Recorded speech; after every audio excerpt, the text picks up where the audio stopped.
David. I'll come back to you very soon about the impact of this on the investment space. I mean, Doc Chapoma. I mean, I've heard people put across several modeling, and depending on where you are picking the argument for, I get the sense that this domestic debt exchange program, after all, might not be that bad for the economy. And since you're an economist as well, maybe there'll be some immediate shocks, but in the medium term, it's good for the economy. Looking at the struggles that we are going through, you look at our international reserves and the current position right now. If we're still meeting our debt obligations, I don't know what would happen to the economy.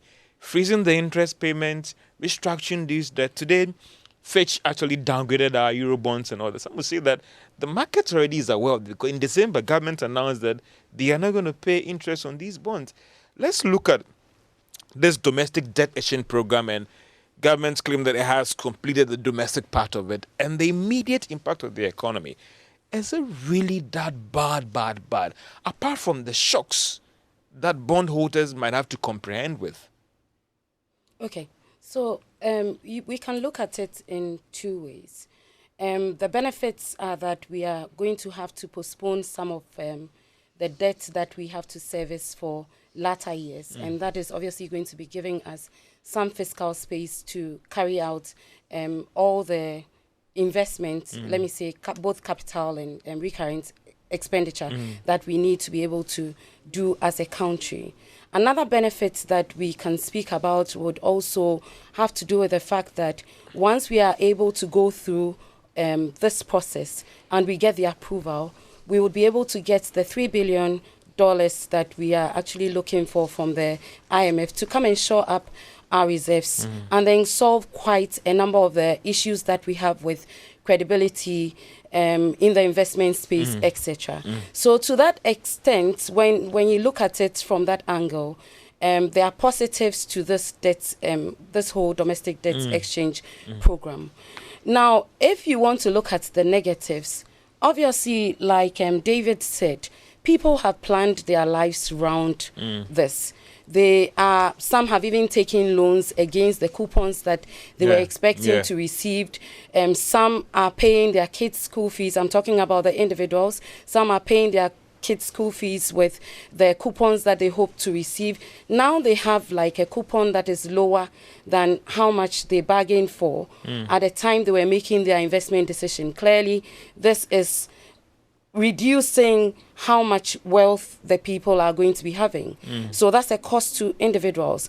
Banks who are highly exposed, like we all know, over here are also going to be experiencing some cost. If you look at the impact, you can think of the impact on the statement of their financial position. You can look at their incomes coming down, affecting their profitability.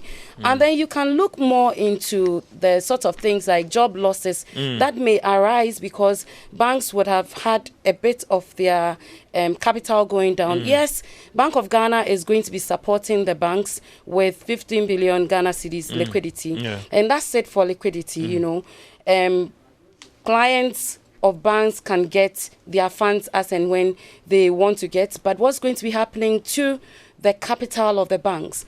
Obviously, we are going to be seeing an erosion of the capital of the banks. So to this extent, I can say that people are going to have to struggle. Now, as to whether this is going to be beneficial to the entire economy, the debt exchange program is going to be beneficial to the entire economy, depends on whether we are going to be leading our lives like we led our lives before this debt exchange program. Are we going to be spending the way we spent, even as we are being granted some fiscal space in the meantime to be able to, you know, reorganize ourselves and revive our economy? What are we going to be using the excess funds that we are going to be getting out of this domestic debt exchange program in the meantime, because we are postponing the payment of our debt? What are we going to be using that for? Are we going to be carrying out our activities in the same way as we did? What's going to be happening to our revenue? Because we are here because of what has happened to our fiscal deficit over the years. We've never met our the target of the West African Monetary Zone, which is 3%. We've been doing since 1992. Budget deficit, you know, and I look at other economies and they do surplus, and I ask myself, whoa. Yes, how are they actually doing it? We've been doing an average of about 6.2%, right from 1992 up until this time. Are we going to be going on with the way we are spending, or we are going to be sitting down and then rationalizing our expenditure? George, let me just chip in this, because I hear people talk about burden sharing here. I hear the Honorable Minister of Finance speak about burden sharing here, but I see it more as a burden transfer and not burden sharing. What is government actually doing to support this whole debt sustainability thing? David, I'll be